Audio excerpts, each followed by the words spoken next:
The metal ladle struck the back of Maria's head with enough force to make her drop the knife. Fresh carrots scattered across the cutting board as sharp pain exploded through her skull. She gasped, her hand instinctively reaching for the tender spot where metal had met bone. Who cuts vegetables like that? Are you completely useless?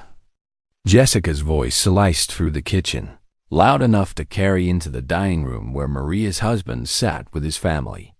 Maria pressed her palm against her scalp, feeling the rising bump beneath her fingers. Not hard enough to draw blood, but hard enough to hurt. Hard enough to humiliate her in her own home. This was supposed to be her sanctuary, her kitchen, her house. But every Sunday for the past 3 years, it had transformed into Jessica's stage for cruelty and performance art. The vegetables need to be uniform. Jessica snatched the knife from Maria's trembling hands. Like this, see? Even a 10-year-old could do it better. Through the doorway, Maria could see her husband Marcus sitting at the dining table with his parents. He glanced toward the kitchen when Jessica raised her voice, then looked away. He always looked away. "I'm sorry," Maria heard herself whisper. The words came automatically now, worn smooth by 3 years of repetition. "I'll do better next time. You always say that." Jessica moved closer, her breath hot against Maria's cheek. "But you never improve. I honestly don't know what my brother saw in you. You can't cook properly. You can't clean to any decent standard. You can't even dress appropriately for family dinners." Maria looked down at her simple emerald dress, the one Marcus had smiled at that morning. Or had he? She couldn't remember anymore. Compliments had become rare in their marriage, replaced by silence and disappointed glances. "Maybe if you spend less time at that office job of yours and more time learning to be a proper wife," Jessica continued, reorganizing the vegetables Maria had cut with theatrical disgust. "Jessica, is the food almost ready?" Marcus's mother called from the dining room. "Almost, Mother Rodriguez."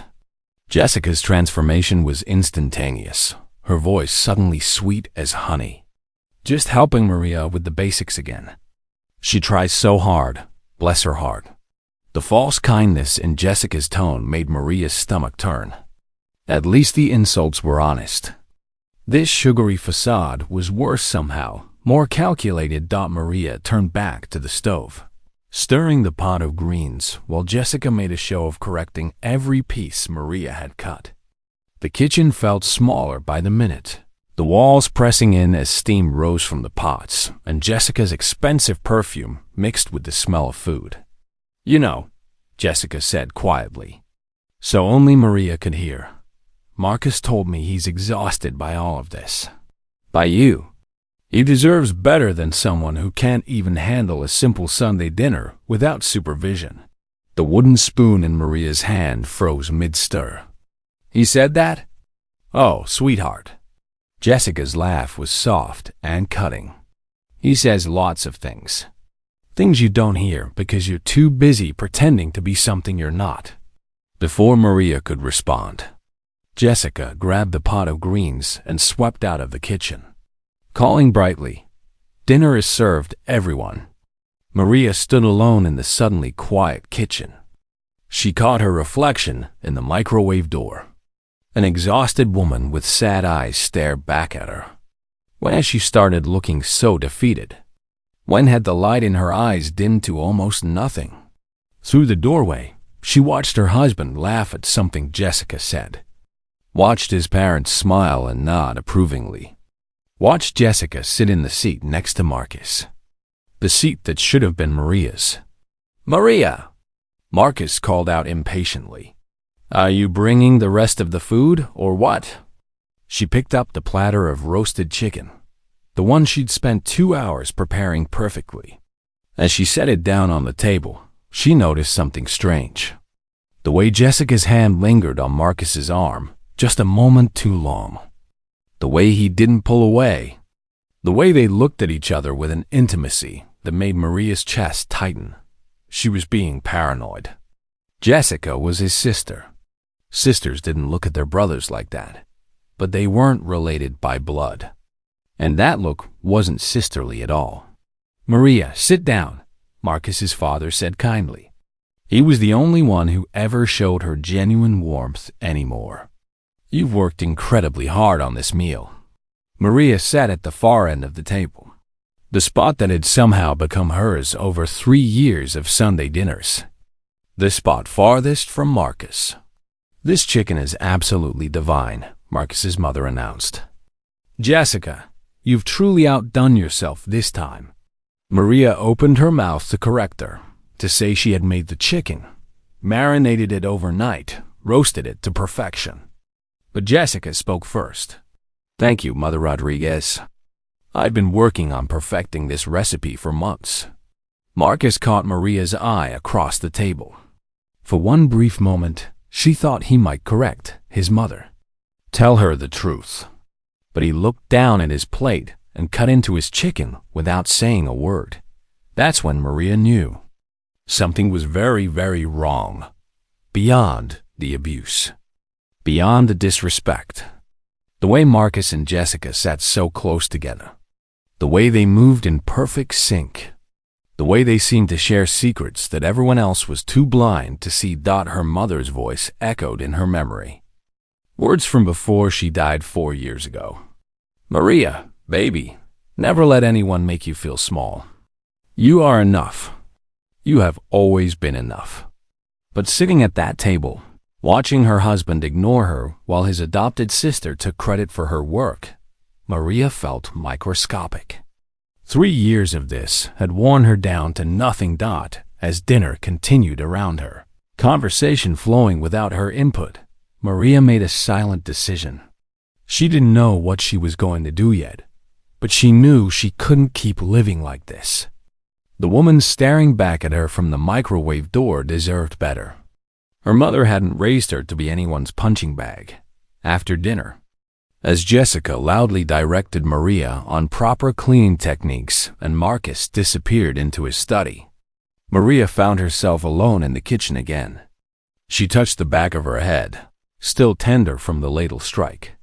This was her breaking point. She washed the last plate in silence, her fingers wrinkled from the hot water. The house had finally quieted after Marcus's parents left and Jessica drove away. But not before making one final comment about how the kitchen floor needed better mopping. Marcus was in the living room, television providing background noise to his phone scrolling. This had become their marriage. Separate rooms, separate lives, connected only by shared walls and a piece of paper that said they belonged to each other. Maria dried her hands and leaned against the counter. She should talk to Marcus about his sister. A good husband would be outraged that Jessica had physically struck his wife. A good husband would have stopped it from happening in the first place. But Marcus wasn't a good husband anymore. If he ever had been. She walked into the living room, rehearsing words in her mind. "Marcus, we need to talk about your sister." "Marcus, I can't keep doing this." "Marcus, do you even love me anymore?" The words died on her lips when she saw him asleep on the couch, phone still clutched in his hand, the screen glowing against his face. She should wake him, send him to bed. But something stopped her. Maybe it was the way he'd looked at Jessica during dinner. Maybe it was 3 years of being ignored and dismissed. Maybe it was the universe giving her a chance to see the truth. Maria gently took the phone from his loose grip. She didn't mean to look. She really didn't. But the screen was still unlocked, still open to his messages. And the name at the top made her blood run cold. J. Just the letter. J. The preview of the last message read, "I can't wait anymore." When are you going to tell her? Maria's heart hammered against her ribs. Her hand shook as she opened the message thread. And then her entire world collapsed. "I miss the way you taste," one message. Read, 3 hours until I can touch you. Again, said another. "We deserve this happiness. She doesn't make you happy anyway." Maria scrolled up, her breath coming in short, desperate gasps. Months of messages. Hundreds of them. Intimate details about secret meetings, hotel rooms, stolen moments. Plans for a future together. Once the divorce goes through, you're the only woman I've ever truly loved. Being with my wife feels like a prison now that I know what real love is. The phone nearly slipped from her trembling hands. She kept scrolling, looking for something. Anything that would tell her this was a mistake. Some other Jay, some other woman. But then she found it. A message from 2 months ago. Jessica, my love, thank you for pretending to hate my wife in front of my parents. You're such a brilliant actress. When we're finally together, I'll make up for every cruel word you had to say to her. Jessica, his sister. Except she wasn't really his sister. Maria scrolled frantically now, her stomach churning with nausea. Further back, months back, until she found messages that explained everything. Marcus's parents had adopted Jessica when she was 16 and Marcus was 18. They'd met as teenagers, not related by blood but legally family. And somewhere along the way, they'd fallen into whatever sick thing this was. My parents would never approve, one old message read. But after I'm divorced and enough time passes, we can be together without questions. She's so pathetic, Jessica had written. Did you see her face when I hit her with the ladle today? She just took it like always. God, I can't wait until she's completely out of our lives. Soon, baby. Soon. I'm draining the savings account slowly so she won't notice. Once I have enough hidden away, I'll file for divorce and make sure she leaves with absolutely nothing. She doesn't deserve a single penny after making me miserable for 3 years. Maria's legs gave out. She sat down hard on the floor, the phone still clutched in her hands like evidence at a crime scene. 3 years. She'd endured 3 years of abuse, humiliation, and neglect because her husband was having an affair with his adopted sister. They'd planned this together. The cruelty wasn't random or Jessica's personality. It was designed to break her down, to make her so miserable she'd either leave on her own or be too broken to fight back when they pushed her out. The kitchen abuse. The public humiliation. Marcus's coldness. It was all calculated. All part of their plan. Tears streamed down her face, but they weren't tears of sadness. They were tears of rage so pure it felt like fire burning through her veins. On the couch, Marcus stirred but didn't wake. Maria looked at him. This man she'd loved, married, built a life with. This stranger who'd betrayed her in the cruelest way imaginable. Her hands moved automatically, driven by survival instinct. She opened her own messages and started forwarding screenshots. Every message between Marcus and Jessica. Every sick plan they'd made. Every cruel word they'd said about her. She sent them all to her own phone, one after another, creating a digital paper trail of their complete betrayal. Then she opened his banking application. He'd stupidly used the same password for everything. A birthday, which now felt like the cruelest mockery. She found what the messages had mentioned. A hidden account with over $50,000 transferred from their joint savings. Money from the house she'd helped buy. From the business she'd helped him start. From her own salary she'd contributed to their supposed future together. Maria took pictures of everything. Bank statements, transaction histories, every piece of evidence she could find. She checked his email next. More evidence. Hotel receipts for rooms she'd never seen. Jewelry purchases for gifts she'd never received. Apartment listings in Jessica's name with Marcus listed as a co-signer. They'd been planning to set up a home together. While Maria cooked and cleaned and endured abuse, they'd been shopping for their happy ending. By the time she was done, she had hundreds of screenshots, photos, and forwarded messages. Her phone storage was nearly full, but she had everything. Every piece of their betrayal documented and saved in multiple places. Her phone, her email, a cloud drive they didn't know existed. Maria stood up slowly, her legs steady now despite the shock coursing through her system. She looked down at Marcus, still sleeping peacefully on the couch. Completely unaware that his entire world was about to implode, she placed his phone back in his hand. Exactly where it had been. Then she walked upstairs to their bedroom and pulled out her suitcase from the closet. Maria packed quietly in the darkness. Clothes, toiletries, important documents, the jewelry her mother had left her, everything that was truly hers. She moved through the room like a ghost, taking only what belonged to her alone. She would go to a hotel tonight.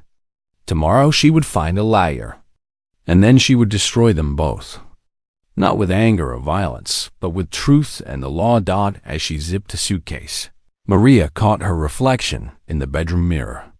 The exhausted woman from earlier was gone. In her place stood someone else. Someone angry. Someone done being small. Someone ready to fight. Her mother had been right all along. She was enough. She had always been enough.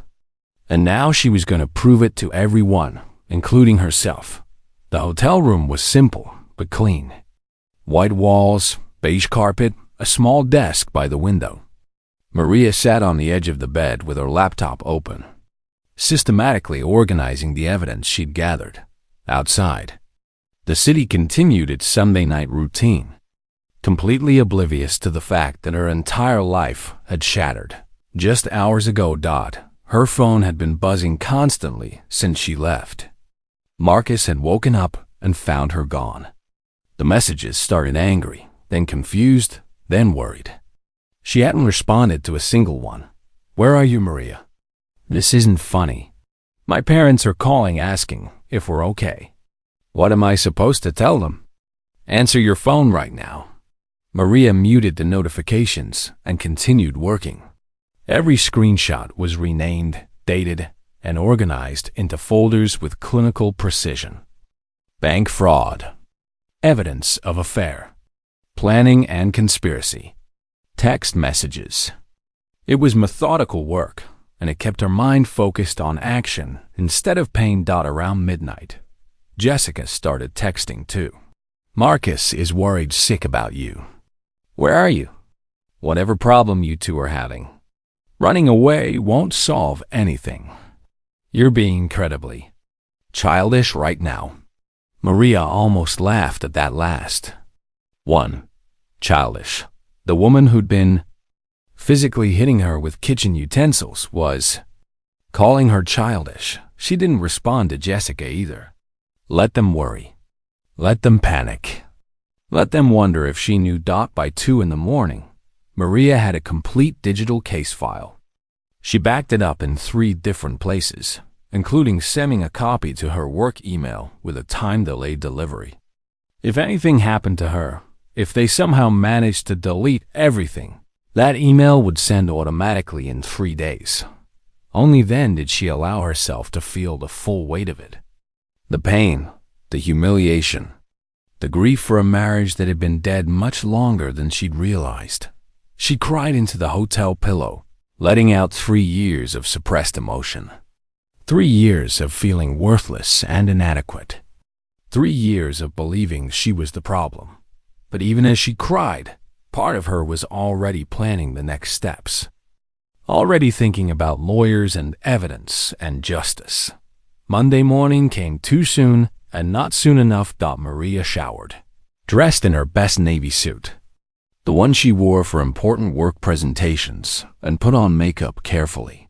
She looked professional, composed, completely in control. Nobody looking at her would guess that her world had exploded less than 24 hours ago. Marcus called 6 times before 9 in the morning. She didn't answer any of them. At 9:15, she walked into the law office of Patterson & Associates. The receptionist looked up with a polite smile. "Do you have an appointment?" "No," Maria said, her voice steady and clear. "But I need to speak with someone about divorce and fraud. Today." Something in Maria's voice must have conveyed the urgency. The receptionist made a quick call, and 10 minutes later, Maria was sitting across from attorney Rachel Patterson, a woman in her 50s with kind eyes and a no-nonsense demeanor.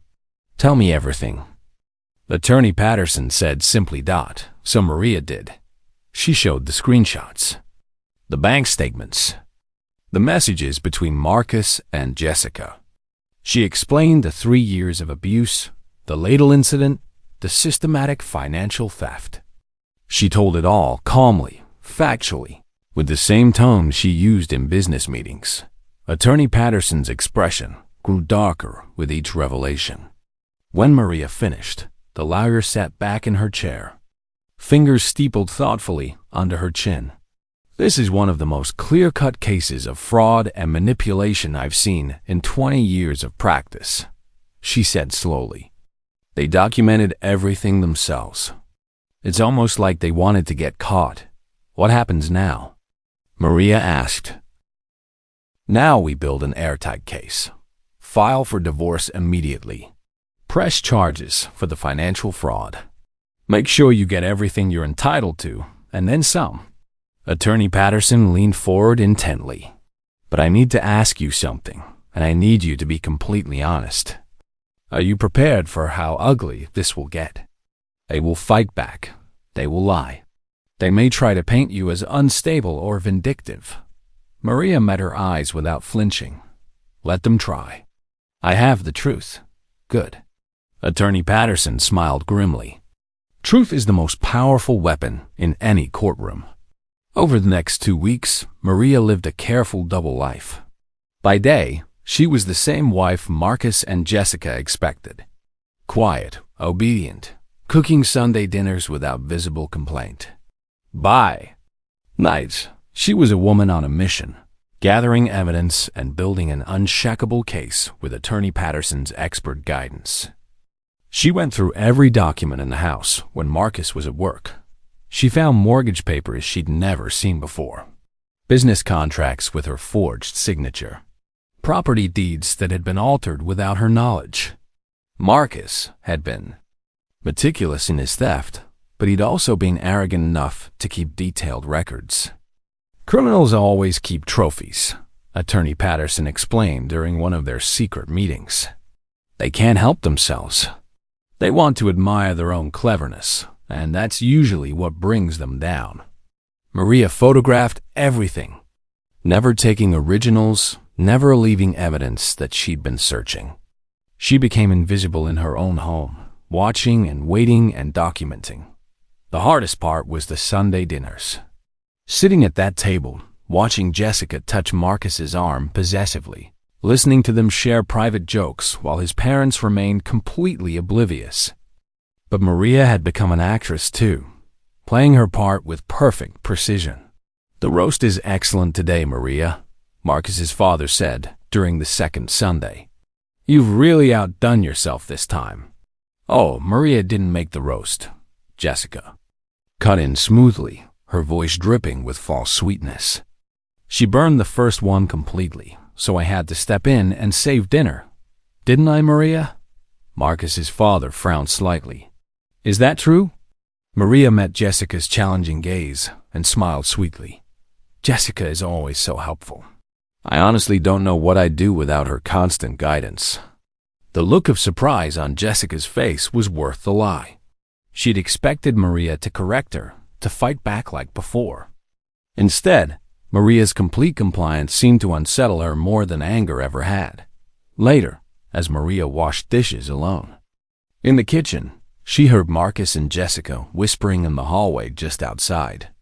Something's different about her, Jessica said, her voice tense with suspicion. What do you mean? Marcus asked. She's too calm, too cooperative. It feels wrong somehow. You're being paranoid, Marcus replied dismissively. She's finally learning her place in this house. That's what we wanted, isn't it? I don't know, Jessica insisted. Something feels off. Maria's hands stilled in the soapy water. They'd wanted her broken, defeated, compliant. Well, she was about to show them what a supposedly broken woman could do when she put herself back together with purpose. The next day, Attorney Patterson called with significant news. I had a forensic accountant look at your financial documents, Maria. Your mother's estate is worth far more than you knew. The properties have appreciated significantly over the years. And there's been substantial rental income for 4 years that you never received. Maria's heart began to race. How much are we talking about? Approximately $3 million in current property value, plus another $400,000 in rental income that Marcus diverted to his personal accounts using fraudulent documentation. The number was staggering. $3 million. Her mother's legacy, stolen and hidden. Your mother was an incredibly smart investor, Attorney Patterson continued. She bought commercial properties in areas that later experienced significant development and growth. And Marcus has been collecting rent on those properties for years, depositing it into business accounts under his name using forged documents that supposedly gave him power of attorney over your mother's estate. Can we prove all of this? Maria asked, her voice shaking slightly. Absolutely. The forgeries are actually quite sloppy under close examination. Different pen pressures, slight variations in signature style.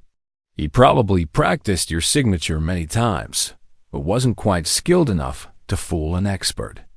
We'll have a handwriting analyst confirm it, but I'd stake my entire career on the fact that these documents won't hold up in any court.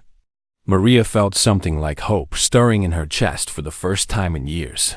So I can get it all back? All of it, plus significant damages for the fraud.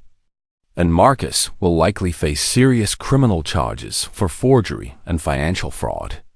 Jessica, too, if we can definitively prove she knew about the scheme and participated in it. She knew, Maria said firmly. She pulled out her phone and scrolled to a saved screenshot. She wrote this 6 months ago. Can't believe we got away with the trust documents so perfectly.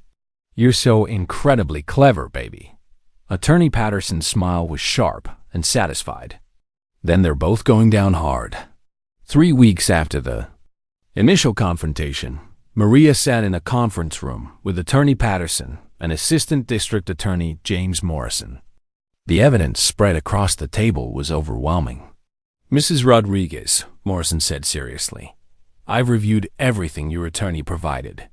This is one of the more brazen fraud cases I've encountered in my career. Your husband didn't just forge a few documents.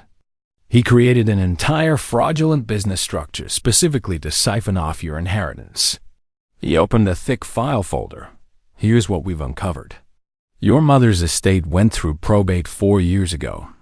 The properties were placed in a trust with you as the sole beneficiary, to be released to you at age 30. However, 3 years ago, your husband submitted documents to the trust administrator, claiming you'd granted him power of attorney over the trust due to, and I quote, severe mental health concerns that made you incapable of managing complex financial matters. Maria's blood ran cold. Mental health concerns?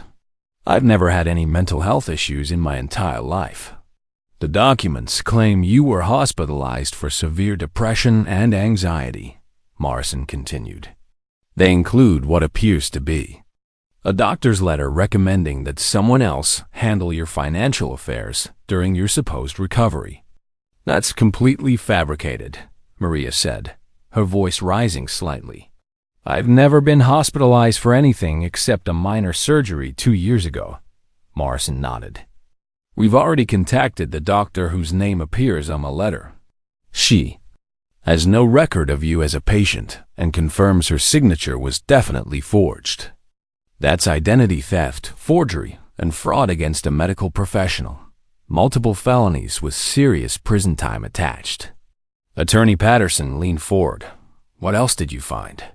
Once he had supposed control of the trust, Morrison explained, he transferred all the properties into a limited liability company called Rodriguez Property Holdings, with himself as the sole member. He's been collecting approximately $8,000 per month in rental income across the 4 properties. Over 3 years, that's close to $300,000. Money that legally belongs entirely to Mrs. Rodriguez. I gave him $50,000 from my mother's life insurance, Maria said quietly, to start his consulting business. He said it was an investment in our shared future together. That money is also traceable, Morrison said. We found it was used as the initial capital for the same company that now holds your properties. In essence, he used your own money to create the fraudulent company he then used to steal your other assets. It's circular fraud, using your resources against you at every turn. What about Jessica? Attorney Patterson asked. His adopted sister? Morrison pulled out another set of documents. Jessica Patterson, legally adopted by the Rodriguez family when she was 16. She's listed as vice president of Rodriguez Property Holdings with full signing authority on all the business accounts. She's been actively involved in managing the properties and collecting rent. Several emails we've recovered show her discussing in detail how to keep Maria in the dark about the income and the properties. So she's completely complicit. Attorney Patterson said. Absolutely, Morrison confirmed. She'd face charges as an accessory to fraud and potentially her own separate fraud charges depending on what else we find in the business records. Maria felt grim satisfaction settling over her. They both go down together, just like they planned their sick romance together. There's more, Morrison continued. We've been looking closely into your marital assets. The house you and your husband own. Who made the down payment originally? I did, Maria answered. $30,000 from my personal savings. And the deed is in both your names? It should be, yes. Morrison shook his head slowly. Actually, it's not anymore. The original deed had both names, but it was quietly modified 2 years ago. Marcus filed what's called a quitclaim deed, removing your name entirely by forging your signature again. The house is solely in his name now according to county records. The layers of betrayal kept unfolding, one after another, each one worse than the last. How did I not know any of this? Maria asked, feeling foolish. He intercepted the mail systematically, Attorney Patterson explained gently. And you trusted him completely, which is what spouses are supposed to do. That's not a failing on your part, Maria. That's what marriage should be built on. He deliberately exploited that trust in the most calculated way possible. Morrison closed the thick file. Here's what I'm proposing. We move forward with comprehensive criminal charges against both Marcus and Jessica. Fraud, forgery, identity theft, tax evasion. We're building a case that will result in significant prison time for both of them. Simultaneously, your attorney will file for divorce and civil suits to recover all assets plus substantial damages. How long will all of this take? Maria asked. Criminal case, 6 months to a year to get to trial, assuming they don't take a plea deal first. Civil case can move faster, especially with the criminal evidence supporting it so strongly. And in the meantime, you continue living your life as normally as possible. Don't confront them directly yet. We need to serve them with papers and execute search warrants simultaneously. If they know we're coming, they'll destroy evidence. Maria nodded slowly, understanding the strategy. When will that happen? 2 weeks. We need to finalize the warrants, coordinate with forensic accountants, and make sure every single detail is absolutely perfect. These are smart criminals. They won't go down easy. The Sunday before the confrontation, Maria cooked the best meal of her entire life. Roasted lamb with garlic and rosemary, creamy mashed potatoes, honey-glazed carrots, homemade bread that filled the house with warmth, a chocolate cake that looked like it came from an expensive bakery. She set the table with their finest dishes and even bought fresh flowers for the centerpiece. Marcus's parents arrived first, clearly surprised by the elaborate spread. Maria, this is absolutely beautiful, his mother said with genuine warmth. What's the special occasion? No occasion at all, Maria smiled serenely. I just wanted to do something special. Family is important, don't you think? When Jessica arrived, she looked immediately suspicious. What's all this about? Just dinner, Maria said pleasantly. Like every Sunday, Please, sit down." Throughout the meal, Maria was the perfect hostess. She laughed at jokes, asked thoughtful questions, made everyone feel comfortable and welcome. She watched Jessica and Marcus exchange confused looks, clearly wondering what game she was playing. She wasn't playing any game. She was saying goodbye to the last normal moment before everything exploded. After dessert, after Marcus's parents left with warm hugs, Jessica pulled Maria aside in the kitchen. "What exactly are you doing?" Jessica asked suspiciously. "Washing dishes," Maria replied calmly. "You know what I mean? You're acting strange, happy. It's honestly creepy." Maria turned to face her directly, really looked at this woman who'd made her life miserable for 3 years. "I'm not allowed to be happy? Not this happy. Not after ... Jessica stopped herself abruptly. "Not after what?" Maria asked innocently. "Not after you've been hitting me and insulting me for 3 years. Not after Marcus has ignored me and drained our savings. Or not after you've been having an affair with your adopted brother." The color drained completely from Jessica's face. "I don't know what you're talking about. Don't you?" Maria pulled out her phone and opened the screenshots she'd organized. "Should I read some of these messages aloud? I miss the way you taste. I can't wait until she's gone and we can finally be together." Or my personal favorite, "She's so pathetic. She deserves everything we do to her." Jessica grabbed desperately for the phone, but Maria pulled it back smoothly. "I have copies," Maria said. "Hundreds of them, backed up in multiple places. Every message you two thought was secret and safe. I know everything, Jessica. The affair, the stolen money, the forged documents, the fake mental health claims. All of it." Jessica's face went from deathly pale to bright red. "You went through Marcus's phone like some crazy person. He left it unlocked. Careless of him." Maria leaned against the counter. "I know everything about your sick little plan. Trevor and I are in love," Jessica said desperately. "Real love, not whatever fake marriage you two have been pretending at for years. We had a fake marriage. It's about to be completely over." "Good," Jessica spat. "He never loved you anyway. He married you for your money, for the inheritance he knew was coming. We've been planning this for years, and there's nothing you can do about it." The casual confession took Maria's breath away. "You're actually admitting it? Why not?"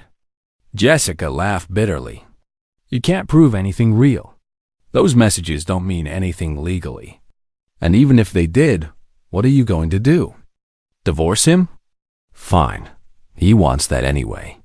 You'll leave with absolutely nothing, and he and I will finally be free to be together properly. I'll leave with nothing?" Maria laughed, the sound cold and sharp. "Jessica, I'm leaving with everything. My mother's properties, my money, probably half of Marcus's business. And you? You're going to prison." "Prison?" Jessica laughed again, but it sounded nervous now. "You're completely delusional. Nobody goes to prison over a divorce." "Not for the affair," Maria said calmly. "For the fraud, the forgery, the stolen inheritance, the tax evasion. I met with the district attorney. They're very interested in prosecuting both of you." The laughter died instantly on Jessica's lips. "You're lying, am I?" Maria walked into the living room where Marcus was watching television, completely relaxed. "Marcus, Jessica and I were just discussing your upcoming fraud charges. Want to tell her about the forged documents yourself?" He looked up, confused. "What are you talking about?" "The power of attorney you forged," Maria said clearly. "The one claiming I was mentally ill and couldn't manage my own inheritance. The district attorney has it. They also have the fake doctor's note with the forged signature." Marcus's face went through several rapid expressions. Confusion, understanding, panic, and finally anger. "You've been spying on me," he said, his voice low and dangerous. "I've been protecting myself," Maria corrected. There's a significant difference. I documented everything, Marcus. Every message between you and Jessica. Every fraudulent transaction. Every forged signature. I built a complete case. A real criminal case with the district attorney's office. And in about, she checked her watch deliberately, 12 hours, both of you will be served with papers. Divorce papers for you. Criminal charges for both of you. Civil suits for all the stolen money. You can't do this. Marcus stood up, his hands clenched into tight fists. Don't. Maria's voice cracked like a whip through the room. Don't even think about getting physical with me. I've had security cameras installed throughout this entire house. Every room. If you touch me, it's assault captured on camera. It was a lie. There were no cameras. But Marcus didn't know that, and he stopped moving immediately. Jessica pushed past Maria into the living room, her face panicked. She knows everything. She knows about us. She says the district attorney is involved. That's impossible, Marcus said, but his voice shook. We were so careful, were you? Maria threw a folder on the coffee table. Because you kept detailed records of everything. The business papers, the property transfers, the rental income statements. You documented your own fraud meticulously. Marcus picked up the folder with trembling hands and flipped through the copies inside. His face went white as paper. These are private documents, he said weakly. You stole them from my office. From our house, Maria corrected. The house that's legally half mine. Or it was, before you forged another deed to remove my name illegally. My parents will never believe any of this, Jessica said desperately. Won't they? Maria asked. Should we call them right now and play the messages? Where you call his mother that old fool and say you can't wait until they both die so Marcus inherits everything. Jessica lunged at Maria then, but Marcus caught her arms. Don't, he said urgently. She's trying to bait you into doing something stupid. Smart man, Maria said. She headed for the door, picking up her purse. I'm leaving now. I'll be staying at a hotel until this house situation is properly resolved. My lawyer will be in touch about when I can retrieve the rest of my belongings. Don't touch any of my things. Don't sell anything. Don't even think about running, because you're both being closely monitored now. That last part was also a lie, but the fear on their faces suggested they believed it completely. Maria. Marcus's voice stopped her at the door. It doesn't have to be like this. We can work something out reasonably. I'll give you some money. We can do a quiet divorce. Nobody has to know anything. You mean nobody has to know how you stole my mother's legacy? Maria asked. How you two conspired to abuse and defraud me for 3 years. How you planned to leave me with absolutely nothing. She shook her head. No, Marcus. Everyone is going to know everything. Your parents, your business partners, your clients, everyone. Because that's what happens when you commit crimes. They become public record. Please, Marcus said, and for the first time he looked genuinely afraid. My career. My reputation. Everything I've built. You should have thought about all of that before you betrayed me so completely, Maria said. She opened the door to the cool night air. See you in court. She walked out, closing the door firmly behind her. 1 year later, Maria stood in front of a beautifully restored historic building. The transformation was stunning. Original architectural details brought back to life. Gleaming windows. Polished floors. The ground level housed a community center for her foundation, which helped women escape abusive marriages. The upper floors held modern office suites. A sign above the entrance read, "The Sterling Building, named after her mother," whose middle name had been Sterling. It's perfect, said Jordan, the architect who'd worked with her on the restoration, standing beside her. Over the past year, they'd grown close. Not rushed, not desperate, but genuine and careful. He respected her boundaries. He celebrated her success. He saw her as a whole person, not someone to be controlled or diminished. "We did incredible work," Jordan said. "We did," Maria agreed, smiling. Her phone buzzed with a message from Attorney Patterson. "Marcus released on parole today. Thought you should know." Maria felt nothing. No fear, no anger, no bitterness. Marcus was just someone from her past now. Someone who taught her what she didn't want in life. The trial had been definitive. Marcus got 3 years in prison. Jessica got 2 years plus restitution. Both their lives were destroyed by their own choices, their own cruelty, their own greed. Maria had recovered everything. Her mother's properties, now worth over $3 million. The stolen rental income. Half of Marcus's business, which she'd immediately sold.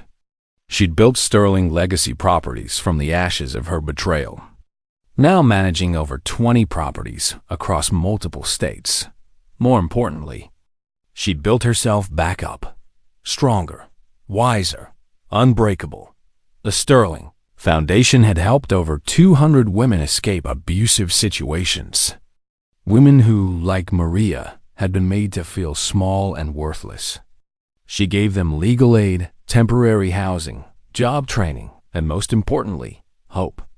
"You saved me," one woman had told her at a foundation event. "You saved yourself," Maria had replied. "I just opened some doors. You're the one who walked through them." That evening, as the sun set over the city, Maria sat on a bench outside the Sterling building. Jordan brought her coffee and sat beside her quietly. "Do you ever regret how everything happened?"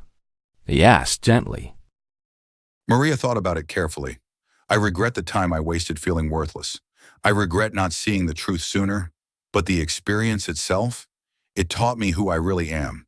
It taught me I'm stronger than I ever imagined. It taught me that cruelty and betrayal say everything about the people who inflict them and nothing about the people who survive them." She looked up at the building that bore her mother's name. "My mother always told me I was enough. It took me 3 years of abuse and a complete betrayal to finally believe her. But now I know it's true, I was always enough. I just had to learn to see it myself." Jordan squeezed her hand gently. "You're remarkable." "I'm a survivor," Maria corrected, "and that's enough." As darkness fell over the city, Maria thought about the woman she'd been, the one who'd stood in that kitchen with a bump on her head from a ladle, tears in her eyes, believing she deserved the cruelty. That woman was gone now, transformed into someone who knew her worth. The moral was clear and powerful. Your worth is not determined by how others treat you. It's determined by how you treat yourself. When people show you who they really are through cruelty and betrayal, believe them, and then have the courage to walk away and build something better, because you are enough. You have always been enough, and anyone who tries to make you feel small is only revealing their own inadequacy, never yours. Maria had learned that lesson in the hardest way possible, but she'd learned it completely, and that knowledge had set her free. The end.